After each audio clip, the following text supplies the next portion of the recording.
નમસ્કાર વિદ્યાર્થી મિત્રો, હું ભાવિન ગોપિયાણી આપનું સ્વાગત કરું છું આપણી આ યુટ્યુબ ચેનલ પર।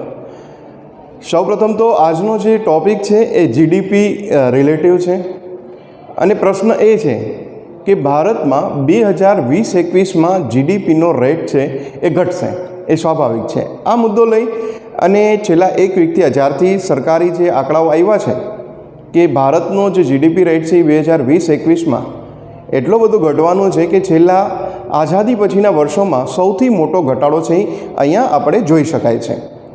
તો હવે તમે આમાં અર્થશાસ્ત્રના ઘણા જ બધા વિદ્યાર્થી ભાઈ બહેનો છો જેણે ક્યાંય ને ક્યાંય જીડીપી વિશે તો આપણે ચર્ચા કરીએ જ છીએ, સ્ટડી કરીએ જ છીએ, પરંતુ તમે છેલ્લા એક વીકથી આ જોતા હશો, કોઈ ન્યૂઝપેપર હોય, સોશિયલ મીડિયા હોય અથવા તો ન્યૂઝ ચેનલની અંદર પણ આ જ ડિબેટ ચાલે છે કે ભારતનું 2020-21 છે એ માઇનસ જીડીપીમાં રહેવાનું છે। તો હવે એને લઈને આપણે એ સ્ટડી કરવાનું છે કે આ જીડીપી કેમ ન ઘટે, એના માટેના આપણે શું સૂચનો આપી શકીએ। કારણ કે એક ડૉક્ટરની જે જરૂરિયાત છે એ સમાજમાં શું કામ હોય છે કે આપણે એની પાસે જઈ અને એમ કહીએ કે મને તાવ આવે છે, અથવા તો ડૉક્ટર એમ કહે કે હા ભાઈ તમને તાવ આવે છે પરંતુ એની દવા નથી, તો એને આપણે ડૉક્ટર નથી કહેતા। ડૉક્ટર એને જ કહે છે કે જે આપણું દર્દ પણ શોધે છે અને પાછળથી દવા પણ એના ઉપર આપે છે।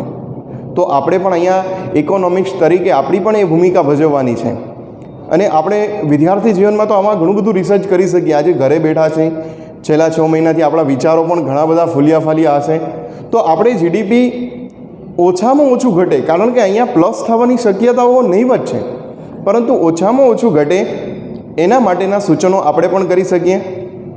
એના માટે હું તમારા પણ મંતવ્યો લઈશ કે તમે પણ કંઈક સ્ટડી કરો, પણ એ સ્ટડી કેવી રીતના કરી શકશો, એના માટેના કયા કયા મુદ્દાઓ જવાબદાર છે, તો એ બધી જ વસ્તુ સૌપ્રથમ હું તમને આજના ટૉપિકમાં સમજાવીશ, જે છેલ્લા એક વીકથી આપણે કોઈ પણ ન્યૂઝની અંદર, સમાચાર પત્રોની અંદર અને સોશિયલ મીડિયામાં જોઈ રહ્યા છે। તો સૌથી પહેલું જ મેં આખું એક વાક્ય લખ્યું છે, ઉપર તમે જશો, Q1 જીડીપી અને YOY એટલે કે યર ટુ યર। તો 2020-21 મેં એ લીધું છે કે 2020-21નું જીડીપી આપણે વાત કરશું, સમગ્ર ચર્ચા ભારતના અનુસંધાનમાં। એ ખાસ યાદ રાખશું કે જ્યારે આપણે કોકની સાથે તુલના કરવા જઈ રહ્યા છીએ તો એ તુલના કેવી હોય, તો આપણે માત્ર ભારતને જ અનુસંધાનમાં કેમ ન ચાલી શકીએ, એના જે બેઝિક પ્રશ્નો છે એને જ કેમ આપણે દૂર ન કરી શકીએ, તો એ મુદ્દાને લઈને જ આપણે ચર્ચા કરશું। તો સમગ્ર જે જીડીપીની ચર્ચા હશે એ ભારતના અનુસંધાનમાં જ હશે। અને ત્રીજું, જે સૌથી મોટી ઘટના છે Q1 -23.2 યા 3 સમથિંગ જે પોઈન્ટ આવ્યા છે ગવર્મેન્ટના ડેટા મુજબ, પરંતુ આપણે એક તો બેઝિક કોન્સેપ્ટ રાખીએ જ કે -23 જીડીપી છે, ક્વાર્ટરલી છે। ક્વાર્ટર એટલે શું છે એ પણ સમજાવી દઉં, YOY શું છે એ તો હવે તમે વાય આવી ગયો શબ્દ એટલે કે યરલી બેઝ હશે, પરંતુ ક્વાર્ટર એટલે શું, તો કે દરેક ક્વાર્ટર આપણે એક વર્ષમાં 4 જુદા જુદા ક્વાર્ટર આપેલા છે। આપણું જે વર્ષ છે એ 1 એપ્રિલથી સ્ટાર્ટ થાય છે, 31 માર્ચ સુધી છે એ પૂરું થાય છે, એમાં 4 ક્વાર્ટર આવે છે। તો હવે તમે જોઈ શકો છો કે પહેલું ક્વાર્ટર છે ઓલમોસ્ટ આપણું પૂરું થઈ ગયું છે 2020-21ને લઈને, અને એમાં જે આ ક્વાર્ટરનું આવ્યું એ -23 છે। હવે ન્યૂઝપેપર, મીડિયા લેવલમાં ઘણું બધું આવે છે કે સરકાર નથી કરતી, અથવા તો આ પહેલેથી જ અનુમાન હતું કે ઘટશે, ઘણા એમ કે આટલું બધું ઘટશે એ ખબર નથી, પરંતુ એના માટે આપણી પાસે તો બેઝિક કોન્સેપ્ટ છે જ કે આ ઘટે એની પાછળના ઘણા બધા કારણો જવાબદાર છે જ। તો એની વાત કરીએ કે Q1 -23 જીડીપી। હવે આપણે જે ચર્ચા કરવાની છે 2021 ચારે ચાર ક્વાર્ટરને લઈને જ ચર્ચા કરશું। તો સૌપ્રથમ એ શરૂઆત પહેલાં જીડીપી શું છે, તો હવે આપણે જ્યારે સ્ટડી ભણવામાં આવ્યું કે ભાઈ આખા વર્ષની અંદર દેશના અને વિદેશના નાગરિકો જે કાંઈ દેશની અંદર ઉત્પાદન કરે એને આપણે ગ્રોસ ડોમેસ્ટિક પ્રોડક્શન કહીએ છીએ, આવું આપણે ભણ્યા છે ને। હા, તો આ જ વસ્તુને લઈને આપણે ભણ્યા છે। એમાં આખું એક સૂત્ર છે એ કન્ઝપ્શનનું છે, પ્લસ એમાં ઇન્વેસ્ટમેન્ટ છે, પ્લસ એમાં ગવર્મેન્ટ સ્પેન્ડિંગ છે, અને છેલ્લે છે ઇમ્પોર્ટ એક્સપોર્ટ, જેને આપણે ચોખ્ખું નિકાસ તરીકે બાદમાં લેતા હોય છે। તો આ સૂત્ર મુજબ આપણે થોડીક ચર્ચા કરીએ ભારત દેશની અત્યારની જે બેઝિક પરિસ્થિતિ છે, જેનાથી તમે પણ થોડુંક રિસર્ચ કરી શકો કે આવા મુદ્દાઓ છે એમાં આ વસ્તુ હોઈ શકે છે। તો સૌપ્રથમ જે સૂત્રમાં આપણે જાણીએ કે સી મુજબ છે કન્ઝપ્શન, વપરાશ। આખું વર્લ્ડ, માત્ર ભારત નહીં, આખું વર્લ્ડ છે ને એ ભારત ઉપર બાજ નજરે જોતું હોય છે. તમે જોવો છો, ચાઇના હોય, અમેરિકા હોય, રશિયા હોય, જાપાન હોય, મોટા જે દેશો છે જેને ખબર છે કે અમારી વધારે ને વધારે વસ્તુ ક્યાં વેચાશે, તો ખ્યાલ છે ભારતમાં. ભારતમાં શું કામ વેચાશે? તો એની પાછળનું રીઝન છે કે અહીંયા પોપ્યુલેશન, અહીંની ખપત, અહીંનું વપરાશ, એને કહેવાય કન્ઝપ્શન. તો તમે જોવો છો છેલ્લા 3 મહિના, આમ તો 6 મહિના સુધી જ આપણે ગેપ કરશું, છેલ્લી માર્ચ 22 પછી જે ભારતનું કન્ઝપ્શન, વપરાશ, ખર્ચ છે એ બધાયનો ઘટ્યો છે. પછી એ સરકારનો હોય, ખાનગી હોય અથવા તો વ્યક્તિગત હોય. આ વપરાશમાં કયા કયા મુદ્દાઓ લેશું એ આપણે લાસ્ટમાં ચર્ચા કરશું, પરંતુ અત્યારની જે ચર્ચા છે કે કન્ઝપ્શન છે, વપરાશ છે જે ભારતનું, એ છેલ્લા 6 મહિનાથી આ ઘટેલું છે. તો જીડીપીમાં સૌથી પહેલો જ મુદ્દો આવ્યો કે જે કન્ઝપ્શન છે, વપરાશ છે, એમાં જ ઘટાડો આવ્યો છે. તો જીડીપી સ્વાભાવિક છે ઘટવાનું છે. બીજો મુદ્દો છે ઇન્વેસ્ટમેન્ટ, આઈ કર્યું છે, મૂડીરોકાણ. હા, મૂડીરોકાણ છે એ ખાનગી પણ થાય અને સરકારી દ્વારા પણ જે છે એ મૂડીરોકાણ થતું હોય છે. હાલમાં તો આપણે એફઆઈ અને એફડીઆઈ દ્વારા પણ વિદેશી જે મૂડીરોકાણ છે એની પણ વાત કરતા હોય છે. તો છેલ્લા આપણે 6 મહિનાનું જો એફડીઆઈ, એફઆઈઆઈ, પછી સરકારનું જે મૂડીરોકાણ હોય, ખાનગી મૂડીરોકાણ હોય, આમાં પણ ઘટાડો આવ્યો છે. ઘટાડો શું કામ આવ્યો છે એ પણ આપણને ખ્યાલ છે કે મૂડીરોકાણમાં ઘટાડો આવ્યો છે. એટલે બીજો મુદ્દો કન્ઝપ્શન, પછી છે ઇન્વેસ્ટમેન્ટ, પ્લસ છે જી ગવર્મેન્ટ સ્પેન્ડિંગ. હવે સરકારી ખર્ચાઓ બે છે, એક મૂડીગત ખર્ચા હોય અને એક મહેસૂલી ખર્ચા હોય. તો અહીંયા મહેસૂલી ખર્ચા તો થાય જ છે, જેમાં જે કર્મચારીઓ હશે સરકારી, એના પગાર ભથ્થા હશે, વેતન હશે, ત્યાર પછી પેન્શન પ્લાન હશે, આ બધા જે છે એ મહેસૂલી ખર્ચા થાય છે. પણ મૂડી ખર્ચાઓ છે એ સરકારે પણ સ્ટોપ કરેલા છે. એની પાછળના પણ રીઝન છે શું કામ સરકારે જે છે આ બધા જ ખર્ચ છે એ સ્ટોપ કરેલા છે. તો ગવર્મેન્ટ સ્પેન્ડિંગ છે, plus X-M, export and import. હવે આપણે નિકાસ કરીએ છીએ ને આયાત કરીએ છીએ, આને બાદ કરવાનું. આપણે જેટલી નિકાસ કરી માઇનસ આયાત કરશું. હવે પછી જે વધશે તેને આપણે ચોખ્ખું નિકાસ મૂલ્ય કહેશું. હવે ભારતની જે નિકાસ મૂલ્યની વાત કરું ને ચોખ્ખી, તો આઝાદી પછી અત્યાર સુધીના સમયની અંદર આપણે હંમેશા નિકાસ ઓછી હોય ને આયાત વધુ હોય છે. કારણ કે એ પ્રકારની આપણી બેઝિક જરૂરિયાત એવી છે, આપણે વિદેશમાંથી વધારે ને વધારે આયાત કરીએ છીએ. તો આયાત આપણે હંમેશા વધારે જ હોય છે, નિકાસ હંમેશા ઓછી જ હોય છે. પરંતુ અહીંયા થોડોક સ્ટેબલ મુદ્દો આપણે એ સમજવાનો છે કે હાલના સમયમાં આપણું કન્ઝપ્શન ઓછું છે, તો આયાત પણ ઓછી થઈ હશે, નિકાસ તો ઓલરેડી ઓછી થઈ જ હશે, કારણ કે વર્લ્ડમાં જે અત્યારનું માર્કેટ જે રીતના ચાલે છે એના કારણે પણ. તો આપણને અહીંયા થોડોક ફાયદો મળ્યો હશે કે આપણે જે જરૂરિયાત વધારે હોય છે એ જરૂરિયાતમાં પણ અહીંયા ઘટાડો આવેલો જ હશે. તો આખું સૂત્ર છે જીડીપીનું. આટલી વસ્તુઓ ભેગી કરીએ ને ત્યારે આપણી પાસે એક જીડીપીનો મુદ્દો છે ને ક્લિયર થાય છે.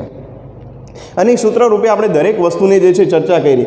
તો સૌપ્રથમ તો આપણે જ્યારે જીડીપી -23 છે એ સમજતા પહેલાં આ મહત્ત્વના જે 4 મુદ્દાઓ છે એને સમજવા ખૂબ જરૂરી છે, જેની આપણે આજે ચર્ચા કરી.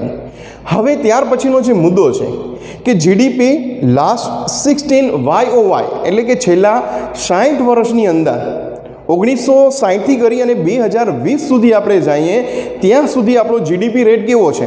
હવે હું કદાચ આંકડા લખું ને આટલા વર્ષના, તો તમને ઘણું બધું આમાં દેખાશે, નહીં દેખાય, એમ થશે કે આમાં કયા કયા આંકડા ક્યાંથી યાદ રાખવાના. પણ હા, અહીંયા ચાર્ટ સ્વરૂપે આપી દીધું છે, આખું જ ચાર્ટ આપ્યો છે. હવે ચાર્ટ જો મેં તમને અહીંયા આખો તૈયાર કર્યો, સેટઅપ કર્યું છે 1960, 1980, 2000 અને 2020 સુધી. હવે તમે 1960થી 2000 જશો ને તો એક 3થી 5% સ્ટેબલ જે માર્જિન છે એ ચાલતું આવે છે. તમે ઉપર નીચે જોતા આવો છો, એમાં ઘણા બધા આપણને ચડાવ ઉતાર આવ્યા છે. ઘણી બધી દેશની જે ઐતિહાસિક ઘટનાઓ બની છે આપણી નજર સમક્ષ છે. પછી એ ભારત પાકિસ્તાન યુદ્ધ હોય, ભારત ચીન યુદ્ધ હોય, આપણા જે આર્થિક સુધારાઓ છે, ઘણી બધી પરિસ્થિતિઓ છે, એના કારણે જીડીપી છે એ ચડોતર આપણને જોવા મળે છે. પણ એનો એક રેટ કેટલો હતો? 3 to 5. આ એક મોટો જે છે એ આટલા જ રેશિયોની અંદર જીડીપી ચાલતો આપણે જોઈ શકાય છે. પરંતુ સમય આવ્યો 2000 પછીનો. 2000 પછીનો જે સમય આવ્યો છે, ત્યાંથી છલાંગ મારીને 2012 સુધી વર્લ્ડનો હાઈએસ્ટ જીડીપી આપણો જે છે એ પહોંચી ગયો હતો. 11% સુધી જે છે આપણે જોઈ શક્યા કે એમાં આપણું સૌથી બેસ્ટ પરફોર્મન્સ હતું, ત્યાં સુધી આપણે ગયા. તો અહીંયા સુધી પહોંચવા પાછળના પણ રીઝન છે કે 1991ના સુધારાઓ. હવે અર્થતંત્રની જે કેપ્સ્યુલ છે ને એ આયુર્વેદિક જેવી હોય. એ તરત આપણને ઇફેક્ટ કરે એવી ન હોય. હવે 1991માં લીધેલી જે દવા હતી ને એની ઇફેક્ટ 2002 પછી આપણને જોવા મળી, અને 2002થી 2012 સુધીમાં જે કંઈ નિર્ણયો લીધા એ બધા 2014થી 20 સુધી આપણે જોવા પડ્યા. હવે એમાં ઘણી બધી પરિસ્થિતિઓ છે, આપણે વાકેફ થઈએ તો જોઈએ 2014 પછીની જે ઘટનાઓ હતી એમાં આપણે ઉપરથી 7, પછી 5, પછી છેલ્લે જ હમણાં આવ્યો ત્યારે ડેટા આવતા હતા કે કેટલાય વર્ષો પછીનો 4% જેવો જીડીપી છે એવું આપણે અનુમાન આવ્યું. પરંતુ જેવું આ એક ક્વાર્ટર આવ્યું ને, Q1 2021, તો તરત જ ગ્રાફ જો ઉપરથી ક્યાં પહોંચી ગયો, -23. હવે આને ઉપર લઈ જાઓ એ આપણા માટે બહુ કઠિન છે, પરંતુ સમાજમાં એની આલોચના પણ થતી હશે, એક તરફ એની તરફેણ પણ થતી હશે, પરંતુ આપણે તો આપણું રિસર્ચ કરવાનું છે કે આને ઉપર લઈ જવું હોય હવે પાછું, તો આપણે શું કરી શકીએ? અર્થતંત્રમાં એવા કયા રસ્તાઓ આપણા તરફથી પણ બતાવી શકીએ કે આ -23 છે એનાથી થોડુંક ઉપર આવી શકે. ઝડપથી તો પ્લસ થવાની પણ એક સંભાવના ઓછી છે. શું કામ એ આપણે ખ્યાલ છે, પરંતુ એ દરેક કારણો હું તમને છેલ્લે લઈને જઈશ. ત્યાં સુધી માત્ર આ બધી વસ્તુ ગ્રાફ સુધી જ આપણે લઈ જઈએ કે -23 આખો ગ્રાફ જોઈ શકો તમે કેટલો ડાઉન છે. હવે એના મુખ્ય જો 3 કારણો દઉં ને તમને 2014 પછીના, તો સૌપ્રથમ આવ્યું નોટબંધી. ત્યાર પછીનો જે ટોપિક હતો આપણી પાસે એ હતું, કયું છે, જીએસટી ટેક્સ જે સ્લેબ આવ્યા એના કારણે પણ જે છે એ જીડીપીમાં ઘટાડો આવ્યો. અને ત્રીજો જે અત્યારના હાલમાં જ જે મુદ્દો ચાલી રહ્યો છે, COVID-19 પેન્ડેમિક, જેને આપણે કોરોના કહીએ છીએ અને બધા જ આનાથી વાકેફ છે. આ કોરોના જે ત્રીજી ઇફેક્ટ આવી એના કારણે બધું જ ઠપ થઈ ગયું અને -23 પહેલા જ ક્વાર્ટરની અંદર આપણને આવી ગયું. તો આ એક આપણા માટે ખૂબ મહત્ત્વની અને મોટી સમસ્યા અત્યારના આપણે કહી શકીએ છીએ. તો આ બધું જ જે વસ્તુ એ જીડીપી અનુસંધાનમાં તમને હવે તમારી પાસે 60 વર્ષનો ડેટા પણ આવી ગયો. જીડીપી કઈ રીતના કાઉન્ટ કરવું એના માટે પણ આપણી પાસે એક બેઝિક કોન્સેપ્ટ તૈયાર થઈ ગયો છે. હવે જે ત્રીજો મુદ્દો છે એના ઉપર જઈને આપણે થોડીક ચર્ચા કરીએ. તો અહીંયા મેં આખું એક રાઉન્ડ આપ્યું છે. એક ચક્ર છે એ અર્થતંત્રમાં આ જ રીતના કામ કરે છે. એમાં 3 જે મહત્ત્વના મુદ્દાઓ છે, ખેતી, ઉદ્યોગ અને સેવા, આ બધાથી આપણે વાકેફ છે. ભારત આઝાદ થયો ત્યારે ખેતીમાં જીડીપીમાં બહુ આગળ હતું, એનું પ્રમાણ છે એ 50% જ હતું ટોટલ. અત્યારના કેટલું છે, એનું વેઇટેજ માત્ર જીડીપીમાં 10% જેટલું જ છે 2020 સુધીમાં. તો અહીંયા કૃષિનું મહત્ત્વ ઘટી ગયું છે.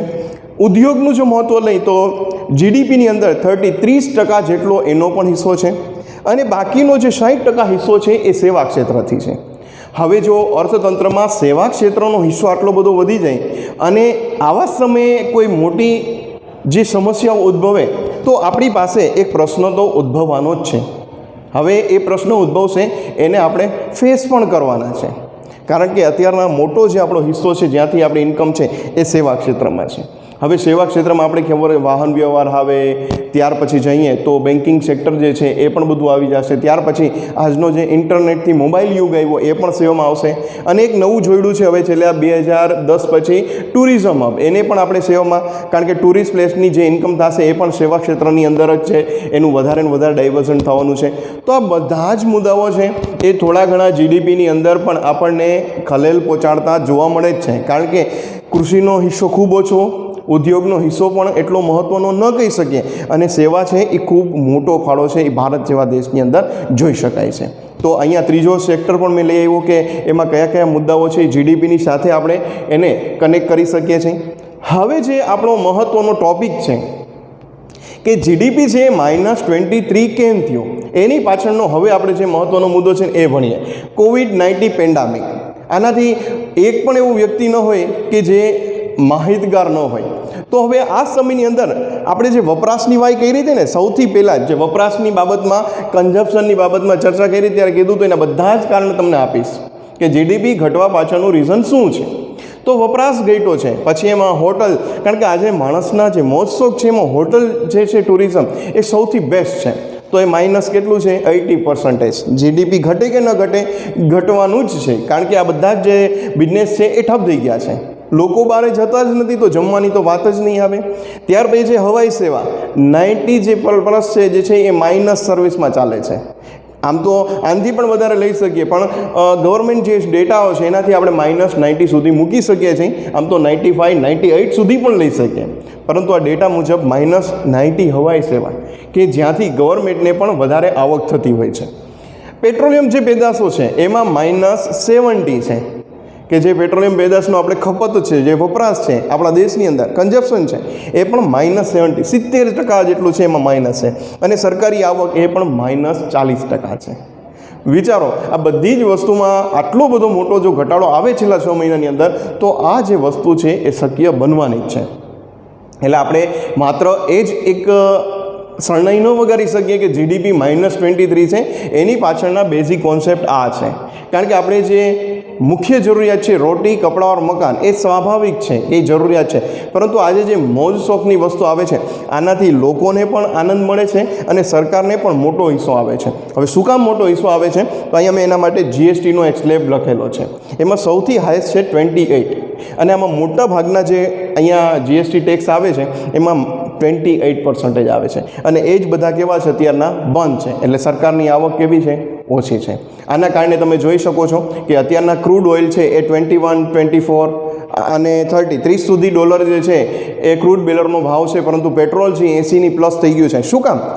સરકારને પણ ખર્ચ કરવા પડશે. એના મૂડી ખર્ચ કરતાં પણ મહેસૂલી ખર્ચને પહોંચી વળવું સરકાર માટે પણ એક મોટી કઠણાઈ હોય છે. તો એ ખર્ચને પહોંચી વળવા માટે શું કરે છે? તો કે જે 28 તો જીએસટી ટેક્સ તો પેટ્રોલિયમમાં લાગતું નથી, પરંતુ પ્લસ ઘણા બધા સરચાર્જને મેં આના માટે એક આખું રિસર્ચ કરીને બતાવ્યું હતું કે 69% જે છે એ આઈઓસીની વેબસાઇટો, જે ઓરિજિનલી વેબસાઇટની અંદર મૂકેલું છે કે 69% જે છે એ પેટ્રોલિયમ ઉપર ટેક્સ લાગે છે, 70%. તો અહીંયાથી સરકારને મોટા ભાગની આવક થતી હોય છે અને સરકારી જે મહેસૂલી ખર્ચાઓ છે એ એને પહોંચી વળે છે. તો અહીંયા જે બધા જ આંકડાઓ આવ્યા, ત્યાંથી તમને આઈડિયો આવશે કે વપરાશ જે કન્ઝપ્શન છે ભારત દેશનું એ મોટા પ્રમાણમાં ઘટ્યું છે. તો અહીંયા કેમાં ઘટાડો આવ્યો એ પણ મેં તમને આપ્યું. જીડીપીને કઈ રીતના કાઉન્ટ કરવું એનો પણ આપણે ટોપિક છે એ ક્લિયર કર્યો. હવે છેલ્લે વાત કરીએ, મેં તમને વાત કરી હતી કે આ સમગ્ર ચર્ચા છે એ ભારત દેશને અનુસંધાનમાં છે. પરંતુ તમે જ્યારે ન્યૂઝપેપર અથવા તો ન્યૂઝ ચેનલ જે પણ કંઈ ઓપન કરશો એમાં આવશે કે વર્લ્ડનું એક ચિત્ર આવશે, જે ખરેખર આપણા માટે દયાજનક હોય છે. હવે દયાજનક શું કામ હોય છે? તો એની પાછળનું એક રીઝન છે. કારણ કે આપણે જ્યારે તરફેણ કરવા જઈએ ત્યારે વિકસિત રાષ્ટ્રોની હોય. હવે વિકસિત રાષ્ટ્રોની તરફેણમાં આપણે કદાચ ન ઊભી શકીએ, એ આપણો પહેલેથી જ પ્રશ્ન રહ્યો છે. કારણ કે ભારત એક વિકાસશીલ દેશ છે. તો એવા દેશો સાથે આપણે ટોપ 20 કન્ટ્રીની સાથે સરખાવીએ કે એમાં સૌથી વધારે ઘટાડો ભારતમાં થયો છે. ભારતમાં ઘટાડો થવાનું પાછળનું રીઝન જ છે આપણું કન્ઝપ્શન, જે વપરાશ છે એ જ મુખ્યત્વે ઘટી ગયું છે. અને કોવિડ-19 પેન્ડેમિકમાં આપણે જોઈએ છીએ બધું હજી સ્ટોપ છે અને એના કારણે જ -23 છે. હવે લોકશાહી દેશ છે એટલે એની એક ખૂબસૂરતી છે કે આમાં પક્ષ અને વિપક્ષ હોય એની ચર્ચા કરે, એના માધ્યમ દ્વારા છે એ લોકો સુધી એના પ્રશ્નોને પહોંચાડે. પણ આપણે શું કરી શકીએ? મેં તમને બધા જ પ્રશ્નો રજૂ કર્યા કે આવું જીડીપી હોઈ શકે. આ છેલ્લા 60 વર્ષનું છે, એમાં મુખ્ય 3 ક્ષેત્રનો ફાળો છે અને છેલ્લા 6 મહિનાની અંદર જે ઘટાડો આવ્યો એમાં કયા કયા સેક્ટર કામ કરે છે. તો એ બધી જ વસ્તુની ચર્ચા કરી. હવે તમારે એ રિસર્ચ કરવાનું છે કોઈ પણ જગ્યાએથી. તમે કોઈ બુક્સમાંથી પણ કરી શકો. આજ તો તમારી પાસે સ્માર્ટફોન છે તો એમાંથી પણ રિસર્ચ કરી શકો કે હવે આપણે શું કરી શકીએ કે જેથી કરી અને જીડીપી છે એ ઉપર આવી શકે છે. તો આના માટેના જે સૂચનો છે તમારે પણ તૈયાર કરવાના છે નોટબુક્સની અંદર. અને આપણું તો ગ્રુપ ઓલરેડી છે જ કોલેજનું. એ કોલેજ ગ્રુપની અંદર ઝડપથી 1 વીકની અંદર તમારું રિસર્ચ કરજો અને રિસર્ચથી મને પણ જણાવજો મુદ્દા કે આપણે આ મંદીજન્ય, ભયંકર મંદીજન્ય પરિસ્થિતિમાંથી બહાર કેમ નીકળવું. માત્ર ઘરે બેસીને દેશના આંકડા આપણે માત્ર ન્યૂઝ ચેનલમાં નથી જોવાના. કારણ કે અર્થશાસ્ત્રના વિદ્યાર્થી તરીકે આપણી પણ એક ફરજ છે કે આપણે શું કરી શકીએ. મેં તમને ફેક્ટ આપ્યા છે કે આવી આવી વસ્તુ છે એ બને છે. હવે તમારે એના ઉપર સૂચનો આપવાના છે. આખો એક પેજ 2 પેજનો લેટર તૈયાર કરો અને એનો ફોટો લઈ અને મોકલજો કે કેવી રીતના કામ કરે છે. એ સિવાય જીમેલમાં મોકલવું હોય તો હું તમને ડિસ્ક્રિપ્શન બોક્સમાં મારું જીમેલ આઈડી પણ મૂકું છું. તમે એમાં પણ બીજા જે વિદ્યાર્થી છે ભાઈ બહેનો એને પણ કંઈ સૂચન હોય તો એના 2 પેજમાં તૈયાર કરી અને એમાં પણ એ લોકો પણ મોકલી શકે છે કે ભારત દેશ હવે શું પ્રયત્ન કરવા જોઈએ. તો એના માટેનું આપણે એ જીમેલ આઈડી પણ દઈશું, ત્યાં તમે મોકલી શકો છો તમારા મંતવ્યો. તો આ રીતની કંઈક જીડીપી બાબતની આપણે આજે ચર્ચા કરી. ઘણું બધું જાણવા અને શીખવા મને પણ મળશે. આપણે એના માટે ફરી પાછો એક લેક્ચર બનાવશું જેના સારા મંતવ્યો હશે એને હું તમારી સમક્ષ રજૂ કરીશ કે આવું જો સમાજમાં હાલની પરિસ્થિતિમાં જો કરવામાં આવે તો જીડીપીમાં આપણે સુધારો આવે, દેશની પરિસ્થિતિ પણ સુધરી શકે. તો એવા ટોપિકને લઈને જ આપણે ફરી મળશું. ભૂલતા નહીં રિસર્ચ કરજો, સંશોધન કરજો. માત્ર તમે પણ બેસી ન રહેતા. એટલા માટે થોડું કામ કરશું તો આપણે દેશ સુધી આપણા વિચારો કદાચ ન પહોંચે તો કંઈ નહીં, આપણા વિડીયો સુધી તો આપણા વિચારો પહોંચશે જ.